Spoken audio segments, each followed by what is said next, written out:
Assalamualaikum warahmatullahi taala wabarakatuh. Apa khabar saudara semua? Salam pencerahan, salam pertemuan di alam maya. Saudara, jam 9.30 malam. How are you? Colin Rosario, nama macam dekat Italiano. Saudara Mustafa Ilyas. Nafas terakhir, waalaikumsalam. Hafiz Wan Basirun, apa khabar saudara? Begitu juga Joka, harap-harap tak ada kontroversi malam ni Joka ya. Saudara Zamari LC, apa khabar saudara? Doa saya anda sehat. Saudara Zack Zul, Limah Jacob, saudara Syah Ibrahim, waalaikumsalam. Nafas terakhir, aduh panasnya. Memang sekarang ni musim panas saudara, apa ini? Nafas terakhir, musim sekarang ni tak tahulah kata macam mana. Saudara Abbas, saudara Syarul Azam, apa khabar? Saudara Muhammad Khairul Kamarudin, saudara Joka, Ruby Din. Ruby dia muncul dengan pasangannya. Samalah kita mendoakan kebahagiaan pasangan ini. Saudara Kuih Seruh, orang Kuantan, apa khabar babe? Openg Temu, tentulah dari Sarawak. Saudara Ibrahim Bausu, saudara Fazil Yub, Amran Abi, Atih Mas. Atih Mas ni lelaki ke perempuan tak tahu. Jadi kalau saya sebut saudara, marah pula nanti. Tapi Atih ni mungkinlah puan ya. Saudara Ibrahim Cik Muda, apa khabar? Saudara Rashid Mustafa Sastra Setiawan dari Mengelembu, Perak. Saudara Puan Mihirimah Jabar, saudara Syukur Jamil, Kakak Kolam Moh. Kata-kata abah dah goyang. Cuma saya minta kadang-kadang kalau spelling silap tu, kalau saya pronounce, saya sebut salah, minta maaf ya. Saudara Bakat Ahmad, saudara Ahmad Asri Dir. Begitu juga saudara Bob Azhar, salam, apa khabar? Waalaikumsalam, salam bahagia saudara Bob. Saudara Azli Hamid, saudara Muhammad Azhar, saudara Hamid, Ruby, saudara Zulkifli Hamidah Kamat, waalaikumsalam. Alicia Jeff, how are you Alicia? Saudara Zakaria Ismail, Muhammad Hashim, Muhammad Din, salam dari Kemayan ke Kemsyayan, dari Kemayan tu rasanya. Saudara Muhammad Hashim. Saudara Joka, Batai tu malam ni, apa yang batainya tu? Bantai tu rasanya. Saya nak tengok saya membalun. Mana boleh selalu membalun, marah orang. Saudara Khairiah, Acik Warisan, Bakat Ahmad. Semoga sentiasa rahmati Allah. Saudara Sani Mus, Azhar Rol.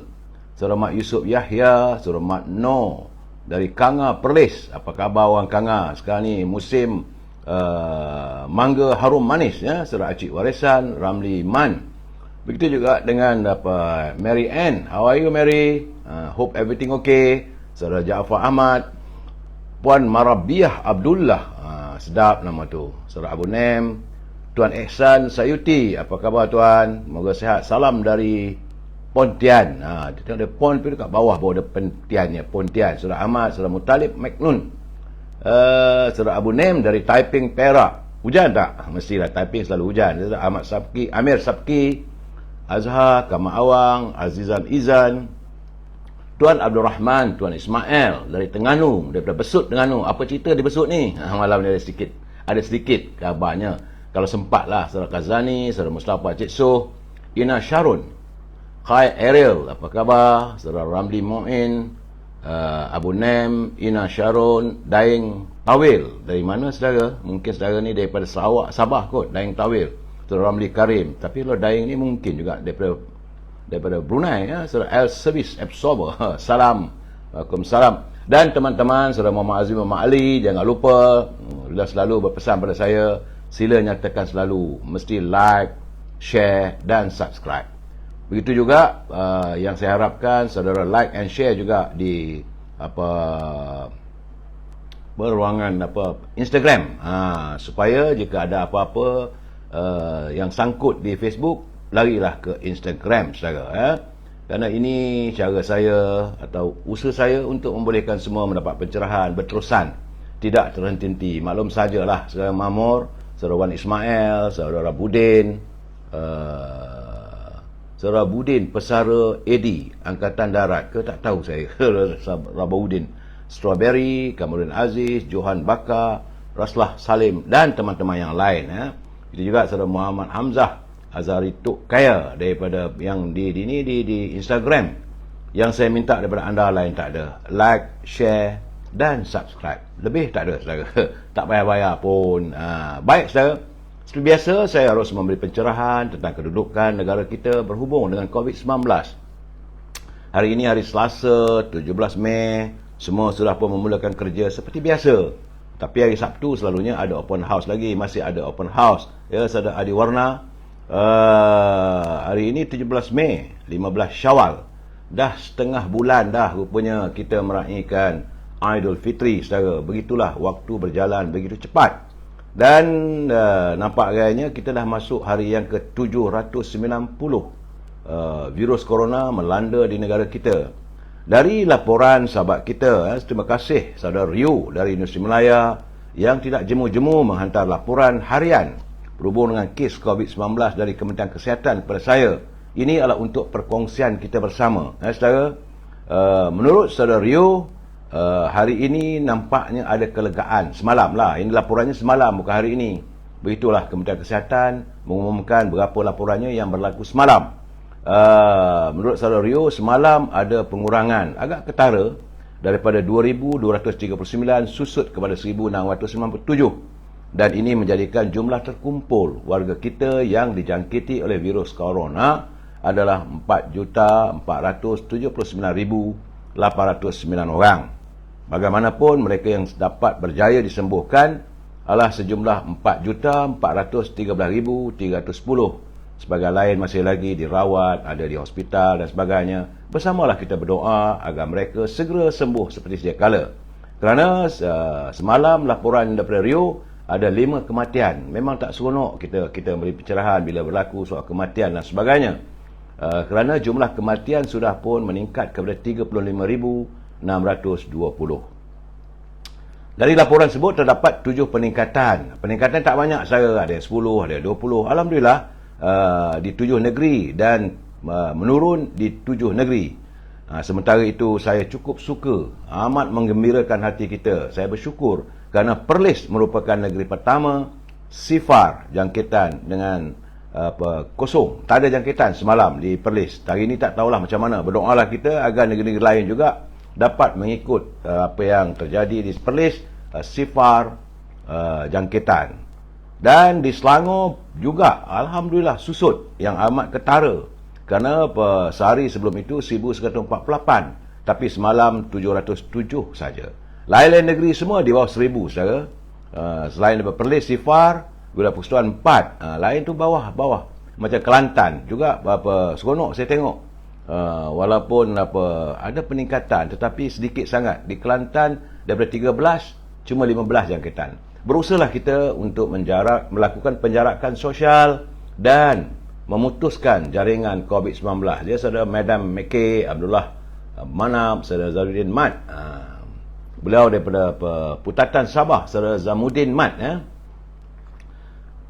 Jadi untuk bulan ini, bulan Mei, jangkitan keseluruhan yang terkumpul adalah 30,855. Saya berdoa boleh terhenti supaya pencerahan saya tidaklah saban malam bercerita tentang COVID-19. Tapi bagaimanapun, suka tak suka, saya harus memberi laporan agar teman-teman kita mengetahui kedudukan di negara kita ini berhubung dengan COVID-19. Ya, saudara Azhar Maulana Castello. Saudara Ismi Maisa, apa khabar Mi? Moga sehat. Saudara Jumaidi Adi, Idi Mokhtar, Dain. Itu juga dengan saudara Hafsah Junaidi.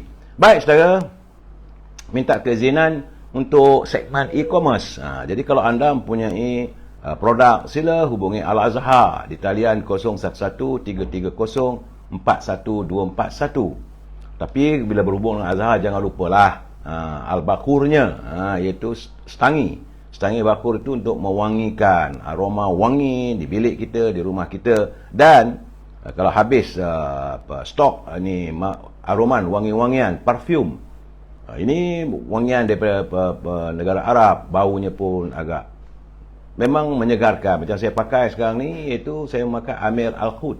Segar badan bila cium bau wangi-wangi ni. Saudara, kita kena jadi macam lebah, sentiasa wangi-wangian, bukan lalat berada tempat yang busuk. Saudara Awang Yusof, Puan Maznah Cik Mat, Roslan Sanusi di Instagram. Saya harap ada like, share dan subscribe, saudara. Dan untuk rendang tu sementara ni dia kata tunggu dulu. Saudara Awang Yusof, tunggu dulu kerana produk dihentikan kerana ibunya sibuk untuk urusan keluarga. Begitu juga tapi untuk gula O boleh. Saudara boleh berhubung dengan Al-Azhar untuk mendapatkan bekalan gula O. Ini untuk mereka yang concern pasal kesihatan. Tapi saudara boleh berhubung dengan Siti Farehah. Harga masih kekal lama walaupun harga naik meningkat. Pening juga dia, tapi nampak gayanya katanya biarlah warga Amir Hijaz fan ini dapat menikmati dendeng manis Siti Farehah. Sila hubungi Siti Farehah di talian 017-711-4300. Sekarang ni pendengar sibuk untuk membuat dendeng manis. Ini cucu saya tadi waktu nak solat, waktu isyak tadi, saya tengah mencari bahan. Beliau mengingatkan saya, Aki, jangan lupa apa dia? Solat. Jadi inilah cucu saya yang sering mengingatkan saya, jangan lupa solat. Bukan saya mengingatkannya, cucu yang sentiasa mengingatkan saya, jangan lupa solat, berbuat baik. Begitulah saudara. Saudara juga boleh menghubungi Syauqi di talian 012-357-5703 untuk mendapat bekalan buah-buahan yang di sekitar Lembah Kelang ini. Buah-buahan tersebut boleh dihantar terus ke rumah saudara. Merupakan ceri, anggur, kiwi, apple dan sebagainya. Harga di bawah pasaran, kedai-kedai ataupun pasar, tapi grade-nya tetap grade AAA. Dan saudara juga boleh terus mengasyikkan dengan popiah sira Lady Maria. Memang sebab bila makan mengasyikkan. Saat-saat kita berbual dengan teman-teman, sambil kita ada kawan-kawan datang ke rumah terbuka, sambil kita makan popiah sira Lady Maria, amat mengasyikkan. Ya, Seli-Seli, Mira Harun, Khairul Saleh, Mat Spana, warga Cinta Damai dan saudara Muhammad Radhi. Begitu juga saudara Azli, saudara Roslan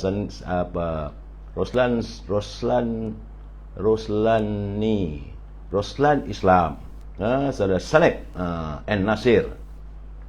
Saudara juga, ini jangan lupa saudara, jangan lupa pada toko jamu Kemaman. Toko jamu Kemaman malam ini saya nak bagi pencerahan. Inilah dia, iaitu madu kelulut. Saudara lihat sendiri, pekat, hitam, madu kelulut ni. Saya tengok ya, bila kita tuang begini, masih lagi melekat di atas tu. Itu tandanya jamu ini adalah jamu yang original.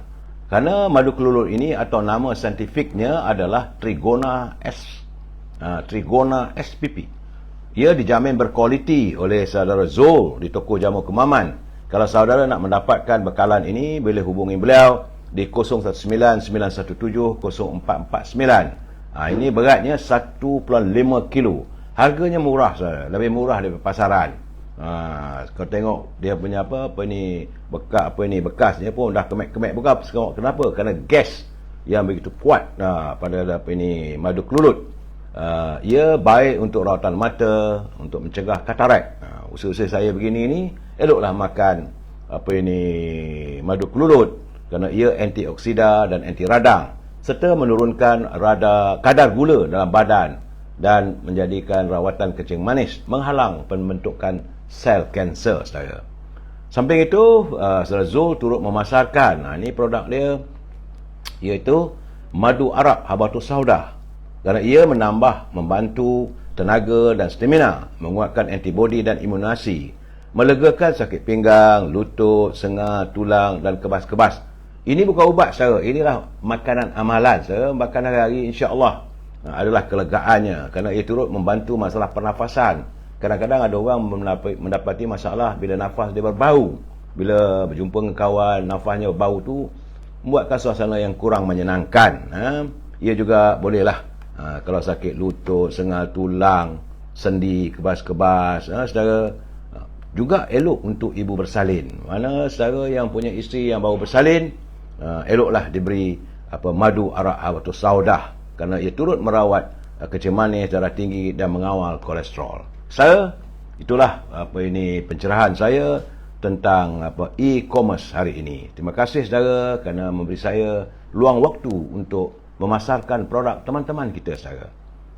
Ini suasana hari ini pun maklum sajalah, ekonomi pun bukan elok sangat. Saudara Rosli Yunos, saudara Satpiut, saudara Sat Piut, saudara Ismailis dan Zazie Buhari, pasangan suami isteri. Mungkin mereka menonton pencerahan saya ini secara berpasangan. Selamat Hari Raya tahu semua ya. Baik saudara, saya juga ingin mengutarakan kepada teman-teman yang ingin membuat menambahkan pahala, iaitu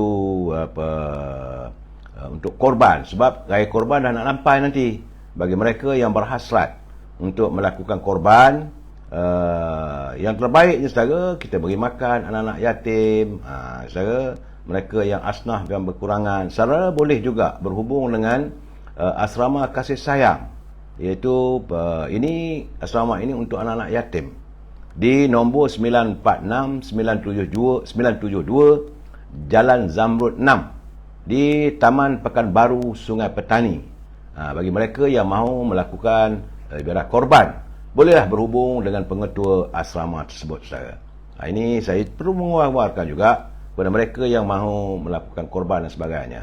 Saudara Bob Rizal marah tak habis bagi emoji. Tak apa, saya tak ada masalah. Saudara naik emoji pun asalkan tak kena tempias ke muka saya, sudahlah. Nak marah ke, nak suka ke, nak love ke. Cuma yang saya katakan, saudara Saidi Majid, saya mau like, share dan subscribe. Tunjuk emoji pun okey, marahlah. Nak buat macam mana saudara kalau orang nak marah? Kita tak mampu untuk menahan amarah orang terhadap kita. Siapalah kita ini saudara? Kita adalah insan yang sentiasa melakukan kesilapan dan kita bukan makfum. Saudara, sebab itu saudara, untuk mengikis rasa takbur dalam hati, ini merupakan fardu ain saudara. Yang maksudnya wajib bagi setiap umat Islam untuk mengikis rasa takbur dalam hati kita. Kerana Allah mewajibkan kita memerangi rasa takbur, kerana boleh membawa kerosakan yang sangat besar di dunia dan di akhirat. Kerosakan itu sama ada berlaku pada diri orang yang takbur maupun pada keluarga, masyarakat ataupun negara. Kita harus mengelakkan bersifat takbur. Takbur adalah ibu kepada sifat mazmumah. Malah takbur boleh menjejaskan akidah. Jika sifat-sifat mazmumah lain disebabkan keliaran hawa nafsu dan berkaitan dengan hak-hak manusia, tapi akidah melibatkan hak Allah juga adalah daripada sifat takbur. Antara akibat buruk sifat takabur adalah tertutupnya pintu hati daripada hidayah dan kebenaran. Orang yang takbur suka menerima kebenaran, tidak suka menerima kekufuran. Hatinya menjadi terlalu keras untuk terus mempertahankan keegoannya, walaupun kebenaran sudah diakui oleh hati kecilnya. Namun, hati besarnya akan terus menolak kerana bimbang kedudukan atau status sosial akan tergugat, sama ada oleh kebenaran itu sendiri atau oleh pembawanya. Jadi, mereka ini dimurkai Allah dan akan dicampakkan ke dalam neraka. Kerana orang-orang yang melakukan kejahatan kerana tidak mampu melawan hawa nafsu adalah lebih baik daripada orang yang melakukan kejahatan kerana keegoannya. Seorang yang takbur akan dimurkai Allah kerana dicuba menyaingi Allah saudara. Baginda Rasulullah SAW bersabda, maksudnya ahli neraka terdiri daripada orang yang kejam, orang yang rakus dan takbur. Ini riwayat Muslim. Manusia sebenarnya saudara, kita khususnya tidak layak untuk merasa takbur kerana dalam diri kita punya sifat kehambaan yang begitu banyak. Sekalipun kita orang ternama, sekalipun kita berilmu, berharta dan sebagainya, tapi jika diteliti, kita masih mempunyai banyak kelemahan dari pelbagai sudut saudara. Mereka ini pasti akan dibenci dan terseksa di dunia dan di akhirat. Jadi orang-orang yang ego takbur ini dibenci kerana cakap, sikap dan lagaknya. Begitu juga sebagai pemimpin, mungkin dia rasa dihormati, tetapi hakikatnya dia dibenci. Jika dia pemimpin, dia bukan dihormati, tetapi ditakuti. Oleh kerana takburnya, akhirnya dalam hati rakyat membenci mereka. Orang yang ego, jika bodoh, payah diajar. Jika pandai pula, payah nak diikut. Mereka hakikatnya mempunyai kecacatan dalaman yang mengekang upaya mereka berinteraksi dan berkomunikasi dengan manusia secara harmonis. Takbur akan merosakkan perpaduan dan persaudaraan sama manusia. Dan inilah Rasulullah mengingatkan kita, jangan bersikap takabur saudara. Baik saudara, saya juga ingin menyantuni Macam kata kiriman sahabat kita Cikgu Hibil. Apa khabar Cikgu Hibil? Moga sihat walafiat dalam alam persaraan. Beliau dah bersara sebagai guru.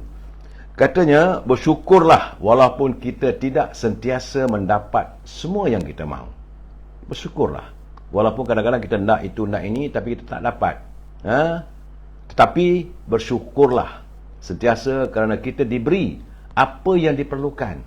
Dan ingatlah bahawa Allah SWT tidak pernah jauh dari hamba-Nya. Ingat saudara, kita punya Tuhan, dan Tuhan itu masih makin dekat pada kita.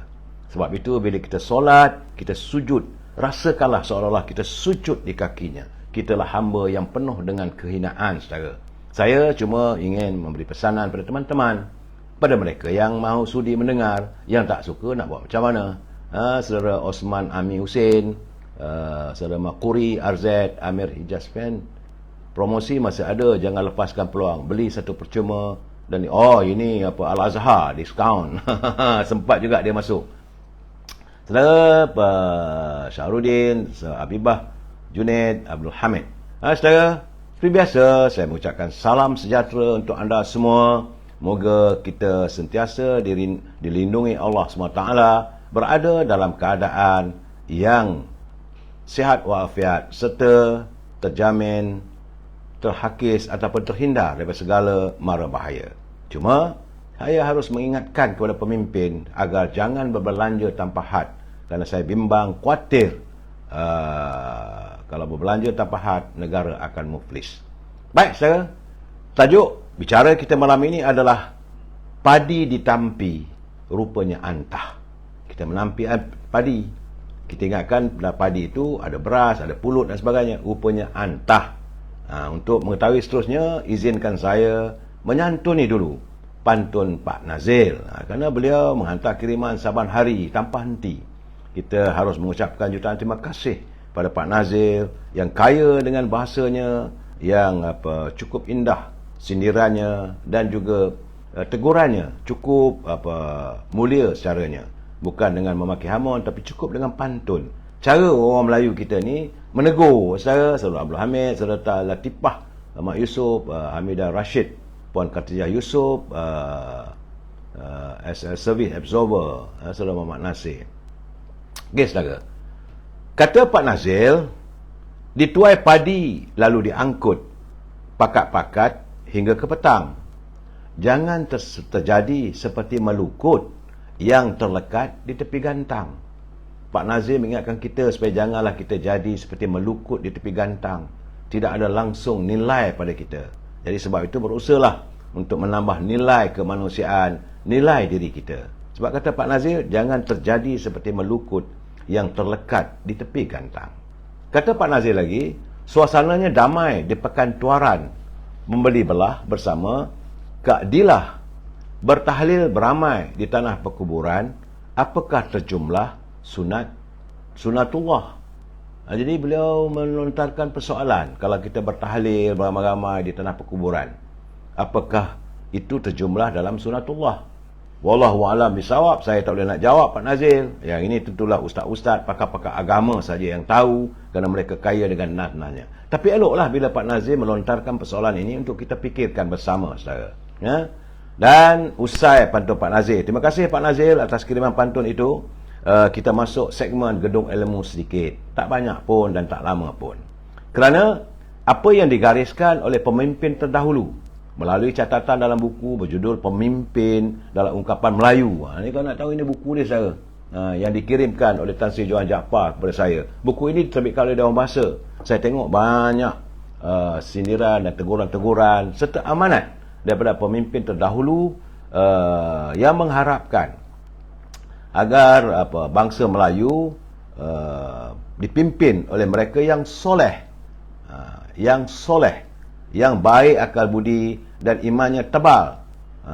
Kerana sebagai pemimpin ianya soleh, fikirannya lurus, hatinya bersih.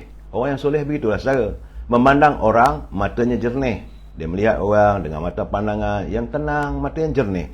Memberi petua, lidahnya fasih. Kepada rakyat berbelas kasih, adilnya tidak memilih-milih. Pemimpin yang soleh dia adil, dia tak pilih-pilih, tak pilih orang. dia adil pada semua orang. Dijadikan pemimpin, ia terpilih. Dijadikan tua, orang kan kasih. Dijadikan induk, hatinya putih. Putih itu bersih, suci. Memimpin negeri, tuah berlebih. Saudara, itulah kalau kita mempunyai kesempatan mendapat pemimpin yang soleh. Berusahalah kita mencari pemimpin yang soleh, yang bicaranya lain tak ada, adalah dengan tulus ikhlas. Kita sambung lagi malam besok, saudara. Terima kasih Tan Sri Johan Jaafar atas kiriman buku tersebut yang saya cuba hadamkan saban hari, saudara. Baik, sebelum saya memberi pencerahan seperti biasa, saya harus mengingatkan kepada mereka yang menyunting semula live saya ini dan dimasukkan dalam channel, di pelbagai channel lah, channel YouTube ke mana-mana lah, maka anda harus bertanggungjawab atas setiap suntingan yang anda lakukan. Begitu juga kalau anda mengatakan komen-komen dan sebagainya, anda juga harus bertanggungjawab. Saya tak mampu untuk memantau semua komen-komen yang anda tulis di sini ataupun yang anda lakukan suntingan. Ingatlah saudara bahawa ini sekadar pencerahan politik yang bermatlamatkan untuk memberi informasi supaya warga kita ni tahulah juga, tak bolehlah dibendolkan oleh orang. Itu matlamatnya, lain tak ada. Supaya apa yang berlaku, mungkin saudara dah baca, mungkin saya beri penjelasan, mungkin saudara tak terbaca, saya memberi pengetahuan. Itu saja matlamatnya. Dan prinsip kita saudara, kita mesti bersetuju untuk tidak bersetuju. We must agree to disagree, selesai masalah. Kalau saya bersetuju, alhamdulillah. Kalau saudara tak bersetuju, pun tidak bermasalah bagi saya. Kalau nak hantar kiriman, mau berdebat ataupun bukanlah berdebat, saya bukanlah pakar macam Datuk Seri Najib dengan Anwar Ibrahim. Saya sekadar perdebatan secara marhain, saudara. Orang biasa ni, kita berbicara tentang satu masalah supaya kita sama-sama faham, dapat menyantuni antara satu sama lain. Cuma harapan saya, kita gunakanlah bahasa-bahasa yang harmonis. Jangan kita jadi warga bangsa yang tidak begitu menjaga kesopanan warga bangsa kita. Kerana orang Melayu ni terkenal sebagai orang yang berbudi mulia, saudara. Sekarang saya melihat ada satu kiriman pada saya, cuma tak dapat saya nak siarkan gambar, saya tak tahu. Kurang cantik gambar itu saya lihat, kerana daripada gambar itu saya menampak dapat kesedaran, kerana gambar ini adalah pusara seorang yang memiliki puluhan anak cucu dan ribuan pengawal zaman hidupnya, ratusan miliar wangnya, berbilion-bilion wang dia miliki, puluhan mobil mewah dan gedung-gedung tertinggi di dunia adalah miliknya. Dan kini setelah ia tiada, dunia tidak memberi apa-apa pun kecuali hanya sebidang tanah seluas 2 kali 1 meter untuk dijadikan tanah perkuburannya. Tidak ada bangunan besar, tidak ada bangunan indah, tak ada. Kubur biasa saja saudara dengan satu nensan. Itulah makam Presiden Uni Emirat Arab UEA dan penguasa Abu Dhabi, Sheikh Khalifah bin Zaid Al Nahyan, yang meninggal dunia pada hari Jumaat, pada hari yang mulia 13 Mei lalu. Dari kiriman gambar itu yang saya dapat dalam media sosial, kita dapat melihat begitulah sederhananya makam almarhum. Padahal beliau termasuk orang yang penting dan kaya. Kerana kini dia dan keluarganya yang ditinggalkan, mereka harus sedar bahawa tidak ada yang lebih penting bagi segalanya dari semua hartanya itu kecuali amalannya. Saya tengok gambar itu, begitulah orang yang kaya raya, satu dunia mengenalinya. Bangunan pencakar langit miliknya berpuluh dari seantero dunia, tapi tanah perkuburannya hanyalah tanah biasa yang kecil yang ada nensan. Jadi ini harus kita jadikan panduan kehidupan kita, bahawa hidup ini sementara dan kekayaan kita miliki tidak kekal dan tidak kita mampu untuk bawa ke sana, saudara.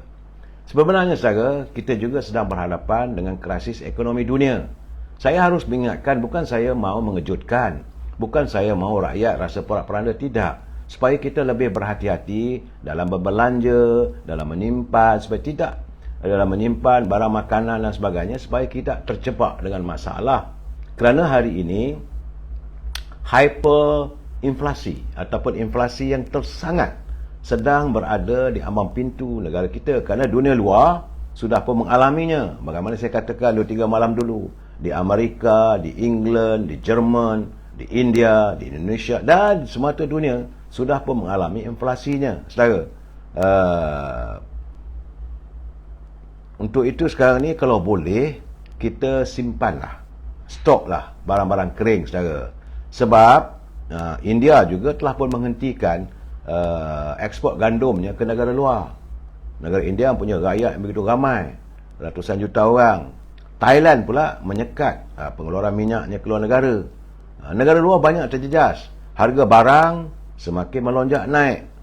Malahan Bank Pusat di Lubnan dikabarkan telah pun menangguhkan pembayaran import gandum kesan kejatuhan nilai reserve mata wang negara tersebut sejak krisis ekonomi dunia melanda. Thailand melakukan larangan untuk mengekspor minyak sawit tersebut, sementara India meneruskan dasar melarang ekspor gandum keluar negara. Jadi akibatnya, ini bukan apa sahaja, kerana hadirnya gelombang haba yang membawa kesan sebegitu teruk dengan kepanasan yang melampau dan telah menjejaskan hasil tanaman gandum di negara tersebut. India menyekat untuk mengekspor gandum-gandum secara serta-merta. Jadi kemarin antara negara yang terjejas untuk tidak lagi mendapat kiriman ekspor gandum daripada India adalah Bangladesh, Nepal, United Arab Bersatu, Sri Lanka, Yaman, Afghanistan, Qatar, Oman, Indonesia dan negara kita kalau yang mengimport gandum daripada India. Jadi sebab itu saya berharap agar pimpinan harus memikirkan cara bagaimana untuk mengatasi pengeluaran makanan negara kita ini untuk ditingkatkan. Mungkin kita kena minta banyak tanam ubi, tanam keledai, sebarang tanaman yang boleh dijadikan sebagai bahan makanan. Jika berlaku, ini jika berlaku, bukan kata pasti berlaku. Apa yang berlaku di masa depan itu ketentuan ilahi. Tapi kita harus mengingatkan, kerana lihat dunia sekarang ini, saudara, kerana janganlah sampai bila timbul masalah rakyat kebeluran. Kerana rakyat akan mengamuklah kalau makanan tak cukup.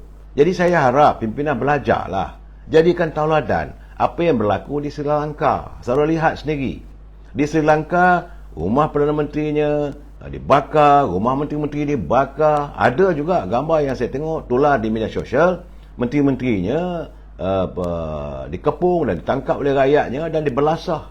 Malahan ada yang dibogilkan di tengah khalayak ramai. Untuk itu Perdana Menterinya dan menteri-menteri pemimpin utama Sri Lanka terpaksa lari menggunakan helikopter. Tak boleh lagi berdepan dengan rakyat kerana amarah rakyat. Saya harap supaya ini tidak berlaku di negara kita. Tapi selalu saya tekankan, bila orang lapar, orang hilang pemikiran. Jangan biarkan rakyat lapar. Ini yang saya selalu pesankan, tidak lebih daripada itu, saudara. Bagaimanapun saya hari ini tengok pula kenyataan Kementerian Perdagangan Dalam Negeri dan Haiwan Pengguna melalui laman sosial media Awani, katanya bekalan tepung tidak terjejas, 80% diimport dari Australia. Betul, tak apalah. Saya mengharapkan kenyataan itu bukan hanya sekadar lip service atau untuk menyedapkan hati saya. Jangan. Kita mengharapkan mereka menyatakan apa perancangan. Bagaimana sekarang kena ingat, kita mengimport, walaupun kita import gandum 80% daripada Australia, tapi kesan tekanan wang kita yang semakin menyusut. Hari ini kalau saya lihat di pasaran wang antarabangsa, nilai $1 Amerika bersama dengan RM4.40. Artinya kita terpaksa membayar dengan harga yang lebih sebab kita bukan membeli tepung itu dengan tukaran wang Malaysia dengan Australia dolar. Tidak. Secara kita juga selalunya pengimport mengadakan tukaran menggunakan kadar dolar Amerika. Dan tentulah barang ini akan naik lagi. Jadi Kementerian Perdagangan Dalam Negeri Haiwan Pengguna jangan sekadar memberi benda yang seronok-seronok. Jangan melekakan rakyat. Nyatakan apa yang sedang anda lakukan supaya dikongsi oleh rakyat, agar rakyat dapat berkongsi panduan. Ini yang kita mahukan. Anda di Kementerian Perdagangan Dalam Negeri dan Haiwan Pengguna mempunyai segala cara untuk kita mengekang agar tidak berlaku lonjakan harga, ketiadaan barangan di pasaran. Saudara Melati Fiah, dia kata sekarang ni takut dengan situasi politik dunia termasuk negara kita. Ini yang sedang melanda dunia kita dan melanda negara kita. Saya haraplah jangan sekadar membuat kenyataan hanya untuk menyedapkan hati. Rakyat akan sentiasa sayang dan kasih pada negaranya. Ini saya janji saya. Tidak ada seorang pun warga kita yang tidak kasih dan sayang kepada pemimpin yang menyantuni rakyatnya. Tidak ada seorang pun warga bangsa kita yang akan melakukan onar di bumi kita sendiri. Tetapi apa yang kita harapkan agar pimpinan bersama-sama dengan rakyat berikan panduan. Sekarang ini dunia menghadapi kemurungan ekonomi. Beberapa negara mengalami keruntuhan ekonomi. Ada negara yang sudah pun muflis dan barang-barang makanan dijangka akan melonjak. Jadi berhati-hati bila berbelanja. Jangan kita membazir makanan, simpan makanan dengan baik. Waktu yang sama, Kementerian Pertanian mengajak warga-warga desa meningkatkan pengeluaran pertanian seperti ubi, keledek, sayur-sayuran, kekacang dan sebagainya. Supaya kalau boleh ditambahkan pula baju-baju padi supaya tempoh 3-4 bulan mendatang ini kita masih ada juga bekalan makanan. Kerana dijangkakan dalam tempoh 2-3 bulan mendatang keadaan bakal susah. Itu ramalan dunia, bukan ramalan saya yang saya baca. Jadi saya haraplah agar warga ataupun pemimpin di Kementerian Perdagangan Dalam Negeri Hak Ehwal Pengguna dapat memberi panduan. Itu saja. Saya Muhammad Azhar, jangan makan gandum, makan jagung Kuala Selangor. Tak, saudara, bukan saja jagung, bukan saja gandum, jagung pun. Dan kena ingat bahawa ini macam kalau biji gandum seperti juga jagung, ini adalah merupakan bahan utama dalam penyediaan filot untuk diberi makan kepada ayam, itik, ternakan dan juga ikan dalam sangkar.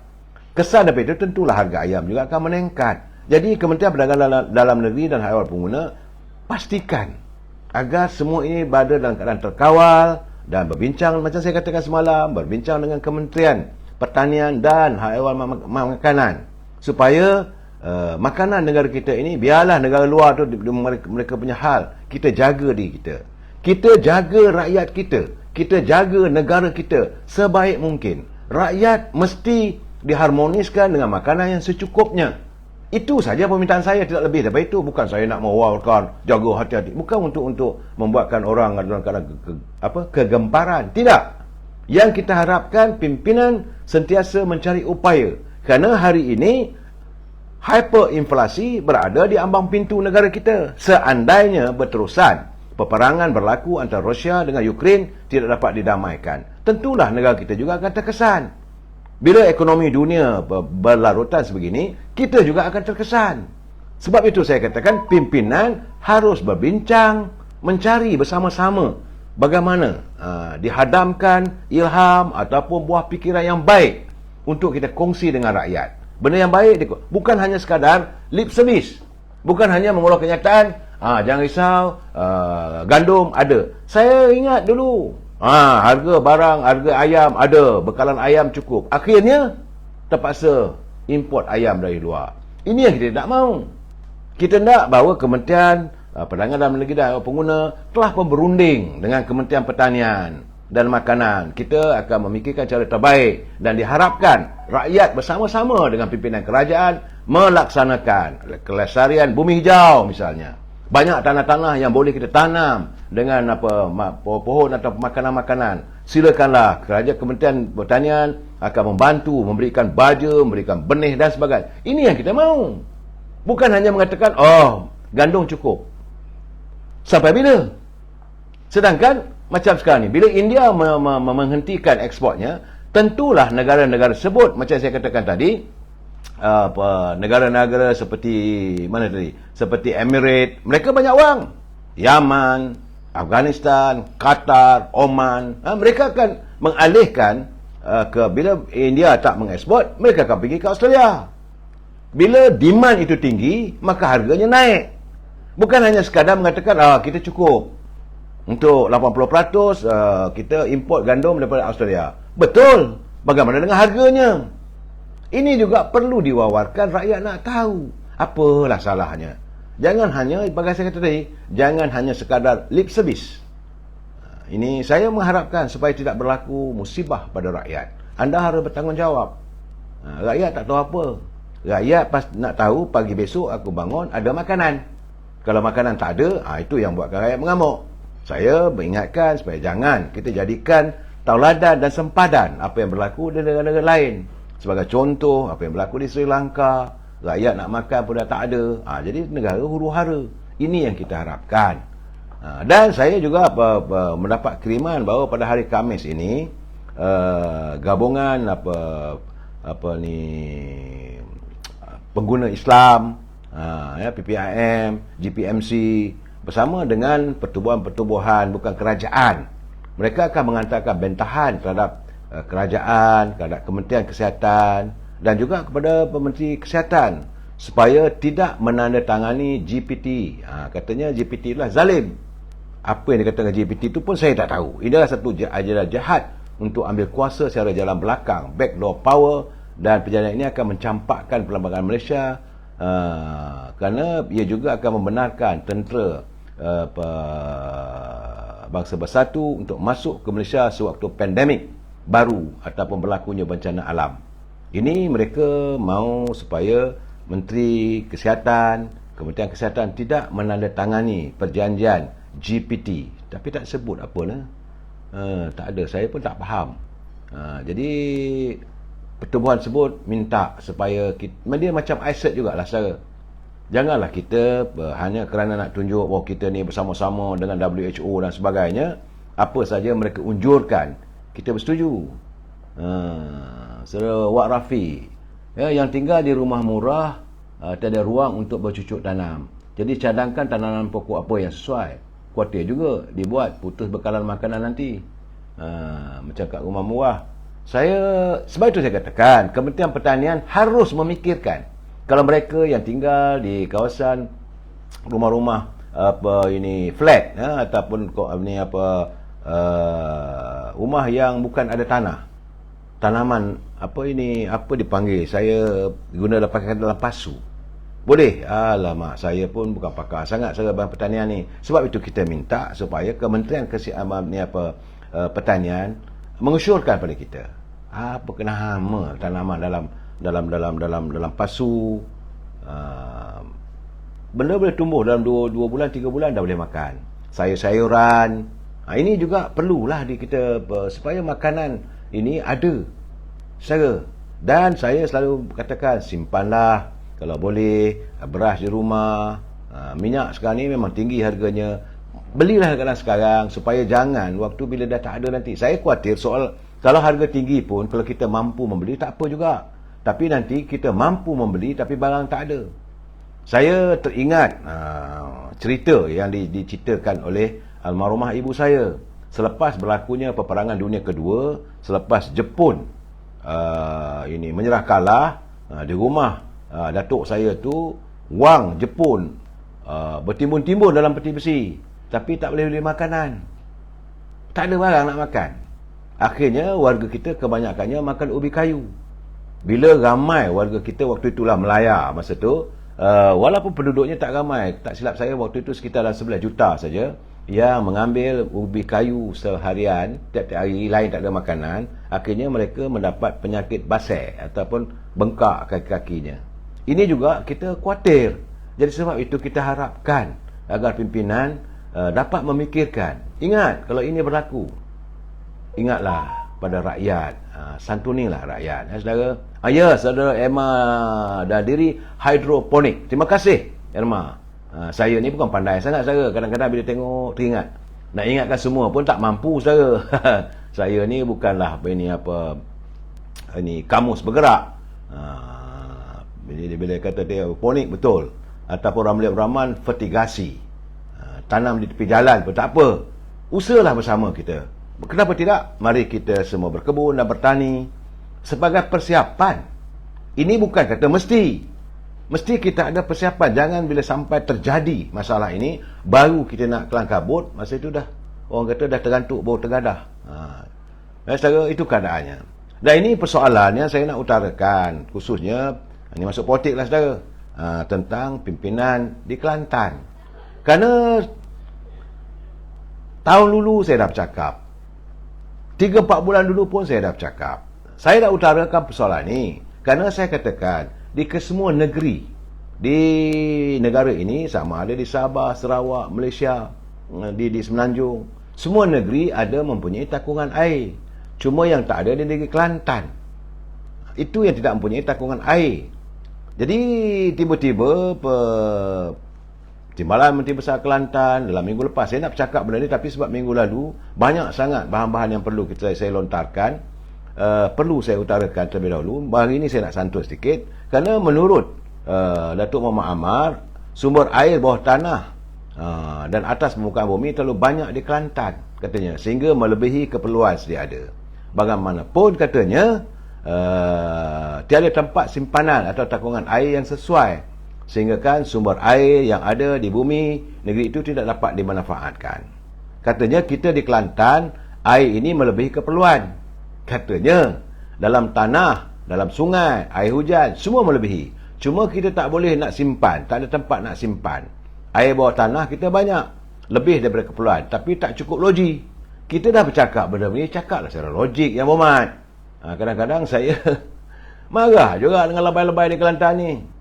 Cakap secara logika, kita dah katakan siapkan cepat, sediakan takungan logi. Kalau betul-betul full swing, hari ambil buat satu keputusan yang mantap, kerajaan negeri sediakan peruntukan, adakan vote dan sebagainya, saya rasa dalam tempoh 5-6 bulan boleh siap logi. Janganlah sampai bila dah tak ada air, kesian sangat-sangat warga di Kelantan. Dia kata bila buat logi pipe pula, dia kata pecah, kata dia. Jadi kita guna air bawah tanah lebih senang daripada guna air sungai. Astaghfirullahalazim, tok lebay. Masalah air sungai ini berkeladak katanya. Air bawah tanah kita pula banyak kandungan besi, dan ini diakui oleh Jutra, sebab itu air nampak keruh. Bukan air kotor, tapi air bersih dan selamat untuk diminum. Astaghfirullahalazim. Kenapalah lebay ni buat kenyataan sebegitu? Orang tengok perasaan, dia tengok air tu keruh macam apa ni, kopi teh tarik. Saya tak faham lah mereka ni, hanya melontarkan kenyataan untuk menjawab persoalan, bukan untuk menangani masalah. Saya mengharapkan agar pimpinan di Kelantan laksanakan sekarang, buat satu keputusan yang mantap. Kerajaan di Kelantan hari ini memutuskan dalam mesyuarat ini mingguan Esko, kita memutuskan bahawa satu kawasan telah kita cadangkan untuk dijadikan takungan air untuk keperluan di Kelantan. Iaitu di mana? Di Gua Musang ke, di Kuala Kerai ke, pilihlah mana-mana pun. Dan tender akan dikeluarkan secara serta-merta. Panggillah siapa saja pun, tak ada masalah. Saya rasa dalam 5-6 bulan siap boleh digunakan. Dan kerja-kerja pemasangan air, pipe-pipe air akan dilakukan. Mana pipe-pipe yang dah berkarat apa semua ditukar. Saya tahu peruntukan kerajaan negeri tak cukup duit, tetapi kalau diwujudkan vote ataupun vote kita panggil apa, peruntukan, lepas itu dihantar ke Kuala Lumpur, ke Kementerian Kewangan, saya tak yakin Kementerian Kewangan akan menolak. Ini keperluan rakyat, pasti Perdana Menteri harus menangani. Tapi masalahnya, adakah usaha dilakukan? Sebab itu dia kata cadangan projek pembinaan kolam takungan terbesar Kelantan, kata dia telah pun mendapat kelulusan Kementerian Alam Sekitar. Katanya pembinaan kolam takungan terletak di Macang. Dah dikenal pasti pun di Macang. Sudah dimasukkan ke dalam rancangan Malaysia ke-12. Kau masuk ke dalam rancangan buat apa? Dah kenal pasti di Macang, luluskan terus. Ini keperluan serta-merta. Sebab itu saya kata, when you have a power, make sure you are really powerful. Otherwise, you are damn bloody fool. Marah saya. Masuklah rancangan. Besok, tak cukup wang. Laksanakan. Jangan fikir soal lain. Prioriti rakyat Kelantan hari ini mahukan air. Jadi projek takungan air di Macang mesti dilakukan pada kadar serta-merta. Saya ingat kalau pimpinan tegas dalam ini, tak ada masalah negara kita ini. Ini masalahnya berwenang-wenang, bertangguh-tangguh. Akhirnya ke laut semua. Itu masalahnya. Saya bukan, kadang-kadang saya kalau hanya sekadar menjawab untuk lip service, tak payah cakap dengan rakyat. Rakyat dah marah. Tengok kenyataan. Beliau sekali lagi menegaskan masalah air di Kelantan dapat diselesaikan sekiranya Kelantan memperoleh peruntukan mencukupi dianggarkan sekurang-kurangnya 7 bilion. Tak kisahlah berapa peruntukan pun, buat dulu. We are the government. Apa masalahnya? Buat betul-betul. Keluarkan tender. Ada orang, ini masalahnya nak keluarkan tender pun bertolok-tolok. Nak panggil konsultan, nak panggil orang ini, nak panggil orang ini. Dia kata, ini katanya jelasnya tidak pelik dan masuk akal keperluan peruntungan itu memandangkan keadaan keperluan semasa dan peningkatan kos. Bercakap soal kos. Ini soal rakyat. Hidup mati rakyat. Warga Kelantan memerlukan air terawat yang bersih. Yang bukan kerja main-main. Dah 30 tahun. Penderitaan rakyat, negara merdeka dah lebih daripada 60 tahun. Masih lagi. Itu juga yang saya akan santuni apa berlaku di Sabah. Begitu juga di Sarawak. Jangan nafikan kehidupan sesempurna mungkin rakyat warga kita ini. Mereka memberi anda kuasa untuk mencaturkan kehidupan mereka. Jangan anda fikirkan, ini kepentingan dulu, ini perlu dulu. No! Apa sahaja untuk keperluan rakyat, itu mesti didahulukan. Saya haraplah agar pimpinan di Kelantan berlapang dada, berfikir secara serius. Supaya rakyat disantuni. Saya bukan benci saya bukan marah. Tapi bila beli jawapan, mesti masukkan dalam perancangan. Rancang. Macam perancang keluarga. Kadang-kadang orang rancang keluarga pun mengandung juga. Ada masalah juga. Apabila banyak sangat macam makan pil perancang keluarga. Ini rancang, air rancang. Dari dulu rancang. Ini kemudian akhirnya apabila gagal untuk menyelesaikan masalah air, PAS Kelantan kata UMNO yang salah.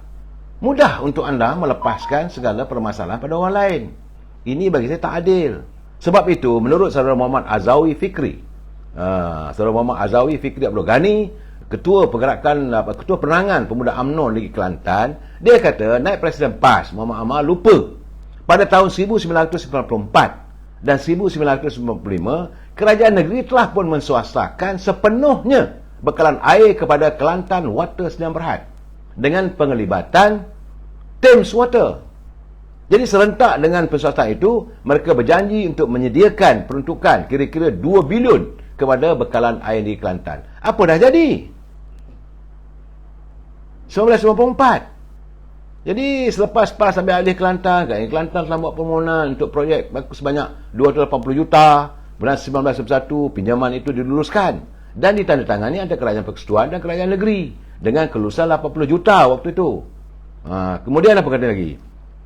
Tapi masih lagi mohon pinjaman. Tak usah kira lah. Buat dulu. Jadi orang lupa bahawa pinjaman 600 juta dari Kerajaan Persekutuan bukan berlaku pada 1990, tapi ia berlaku pada tahun 2000. Rupanya tahun 2000 juga ada pinjaman sejumlah 600 juta. Sebaik saja selesai pengambilalihan Kelantan Water dari Thames Water yang mereka sendiri buat.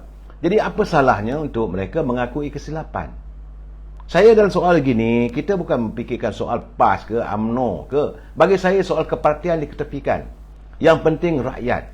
Anda, rakyat telah pun memberi kesempatan untuk mentadbir negeri Kelantan. Tadbirlah sebaik mungkin. Macam sekarang, saya rasa tak tahu nak cakap macam mana. Kerana rakyat dalam pilihan raya umum 20 pilihan raya umum 2018 dulu telah memberi sebulat suara kepada Pakatan Harapan. Akhirnya apa berlaku? Rakyat seolah ditipu, rakyat diperdaya. Mereka menjanji bagaimana kata Presiden UMNO. Janji serba mimpi. Cakap berdegar-degar. Akhirnya ekor bergelumang dengan najis. Ini yang kita tak mahu. So, kita bukan nak mencerca orang, tidak. Cuba lihat saja. Sekarang ni timbul pula Saudara Syam Gas dari Pertubuhan Bukan Kerajaan Safe Kelantan. Beliau mendedahkan bahawa sekitar 500 ekar tanah diberikan kepada kawasan Balak berampiran dengan kawasan tadan air Kampung Cucuh Puteri di Kuala Kerai diluluskan Kerajaan Kelantan untuk pengeluaran kayu balak. Ini apa hal? 500 hektar. Satu ketika dulu katanya ada tersiar di kaca TV, kemudian senyap. Nak mula balik lah, dia kata. Kali ni nak minta tolong adik kakak lah. Kita pakat viral lah cerita ni. Jadi nampak sangat lah. Ada surat kelulusan viral lah katanya. Dia kata Pok Cik Azhan. Sebab dalam media sosial itu dia kata Pok Cik Azhan adalah penasihat jawatan kuasa tanda air Kampung Cucuh Puteri. Mereka telah mempertahankan kawasan hutan tadan air ini dah 12 tahun. Sebelum ini adalah katanya pengurusi jawatan tanda air Puteri bagi pelapis pula ni. Tapi setiap tahun hantar surat bantahan. Namun setiap tahun ada saja diluluskan. Sejak zaman Tok Guru ni Aziz lagi. Jadi menurut sumber air ini digunakan untuk 500 buah rumah di kampung Cucuh Puteri A. Jadi jika rosak hok ni, pakai habis teruslah sumber air hok akhir sekali orang kampung duk pakar lo ni. Dia tak tulis dalam bahasa Kelantan.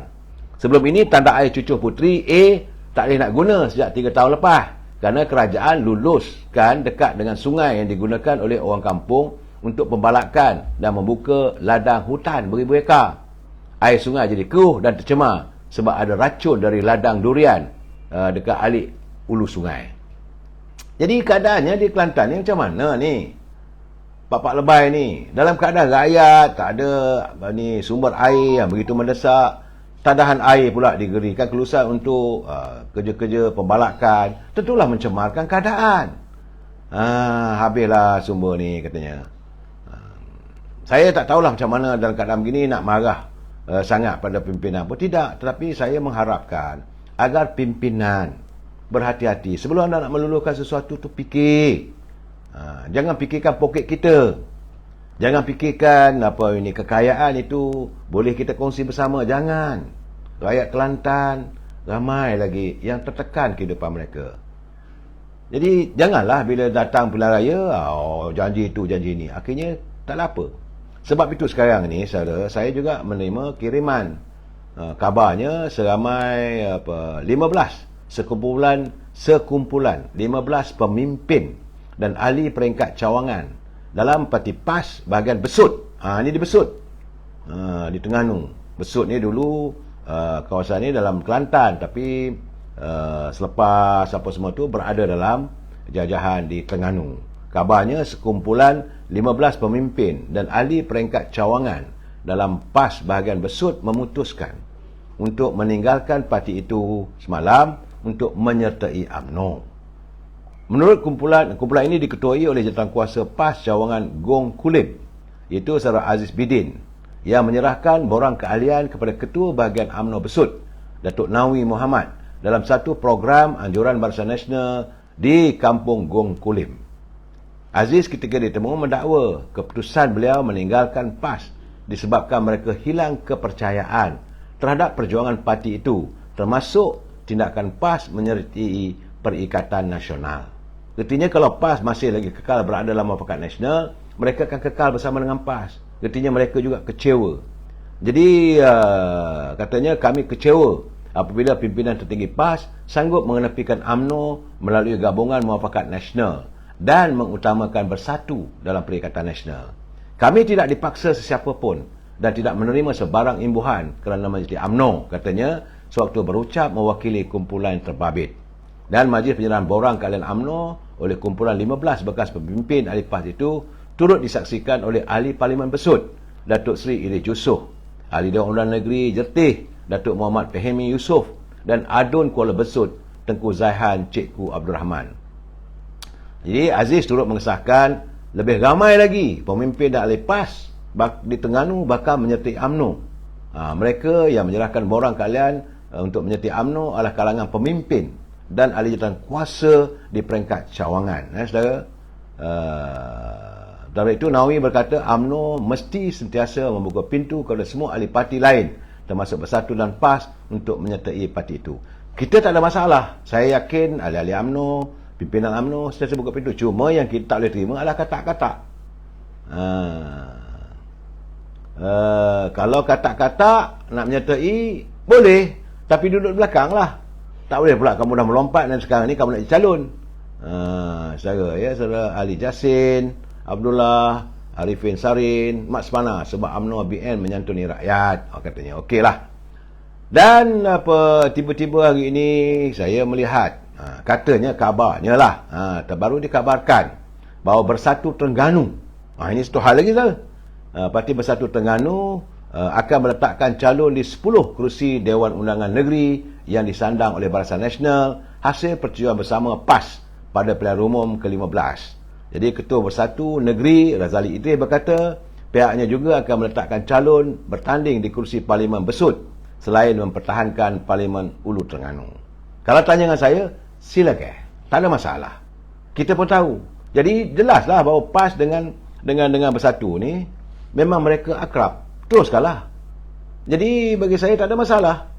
Kita pun dah menjangkakan benda begitu, tak payah nak diwawarkan. Sebab itu, menurut beberapa pimpinan, saya hari sempena sambutan Hari Raya, sempena ni perayaan UMNO, mantan Menteri Besar Terengganu Datuk Razif mengadakan rumah terbukanya di Kuala Lumpur. Saya pergi ke rumah bertanya, dapatlah kesempatan berbual-bual mesra dengan beliau, bertanyakan khabar tentang kedudukan UMNO di Terengganu. Katanya insya-Allah hari ini kami UMNO di Terengganu kukuh perpaduan. Kita tidak lagi mau mewujudkan perbezaan, mau mewujudkan perpecahan. Dan katanya memang tidak dinafikan bahawa warga PAS yang dulunya menyokong, rakyat Terengganu tak ceritalah katanya, yang dulu menyokong Pakatan Harapan, iaitu menyokong Bersatu dan PAS, mereka juga hari ini sudah pun mahu kembali ke pangkal jalan. Kita mengucapkan selamat datang, tak ada masalah. Tidak ada masalah. Cuma jangan sesekali kita berbalah sama sendiri, saudara.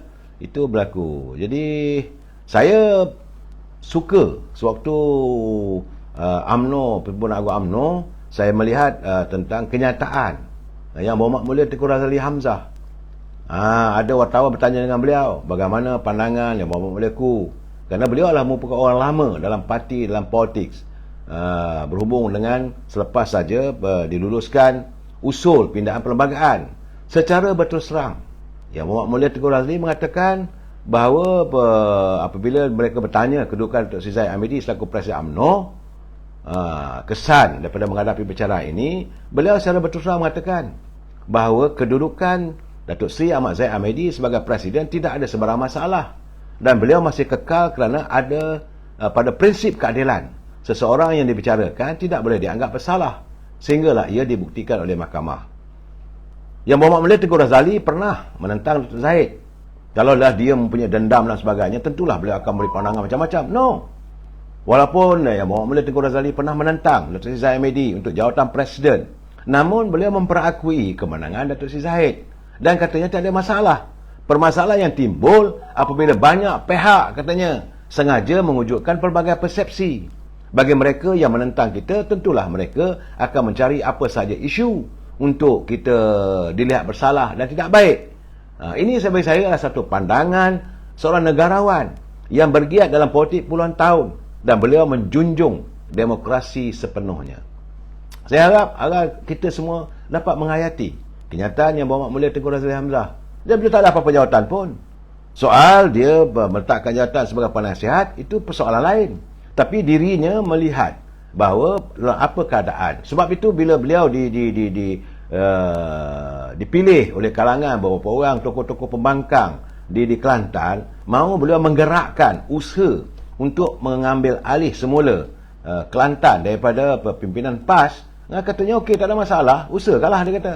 Tapi janganlah dijadikan beliau itu sebagai ikon, sebagai orang yang bertanggungjawab. Tidak, dia sanggup bersetuju bersama-sama. Kerana baginya dalam apa keadaan pun, Kelantan perlu diselamatkan daripada terus keboborokan politik yang melanda. Kita sambung lagi malam besok. Wabillahi taufiq wal hidayah. Assalamualaikum warahmatullahi taala wabarakatuh. Selamat malam.